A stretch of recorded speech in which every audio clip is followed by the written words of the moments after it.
દહેજ જીઆઈડીસી સ્થિત vision products private limited કંપનીમાં આજે વહેલી સવારે પ્રચંડ ધડાકા સાથે ભીષણ આગ ફાટી નીકળી હતી. બ્લાસ્ટનો અવાજ આશરે 7 કિલોમીટર દૂર સુધી સંભળાયો હતો, જ્યારે આગના કાળા ધુમાડાના ગોટે ગોટા ગગનચુંબી ઊંચાઈ સુધી દેખાયા હતા. ઘટનાની ગંભીરતા જોતા 7થી વધુ ફાયર બ્રિગેડની ટીમો તાત્કાલિક સ્થળે દોડી ગઈ હતી.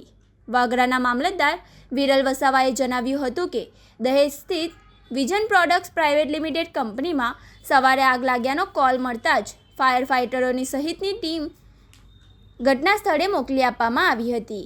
હાલ પાણી અને કેમિકલ ફોર્મના માધ્યમથી આગ પર કાબૂ મેળવવાના યુદ્ધના ધોરણે પ્રયાસો ચાલી રહ્યા છે.